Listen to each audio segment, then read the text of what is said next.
সুন্দর আর গোছানো বাসা সবসময় পরিপাটি থাকতে হবে এমনটা ভাবাও কিন্তু বোকামি। প্রতিদিনের সময় আর পরিশ্রম দিয়ে বাসাটা মন মতো গুছাতে হয়। আর যাদের নিজের মনের মতো কোনো ঠিকানা নেই, তাতে কি আসলে কোনো কিছু আসে যায়? আমার মনে হয় আমরা যেখানেই থাকি না কেন সুখী থাকা উচিত, কারণ সুখ না জায়গায় না, মন মানসিকতায় থাকে। আমার এই জায়গাটায় কোনো গাছই বাঁচে না, মনে হয় প্রপার সানলাইটটা পায় না দেখে। যদি পারতাম একটা গ্রো লাইট লাগিয়ে মনের মতো একটা গাছ রাখতাম, যেহেতু পারছি না তাই আমার এই মিথ্যামিথি লেবু গাছটাই ভরসা। চোখ আর মন দুইটাই শান্তি। বেশি রান্না করার মন আজ নেই।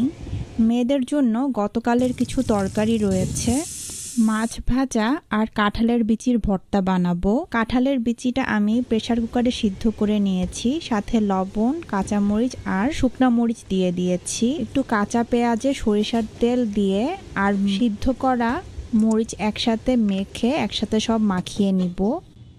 নাসিরের জন্য দুপুরের খাবারটা বক্সে রেডি করে দিব।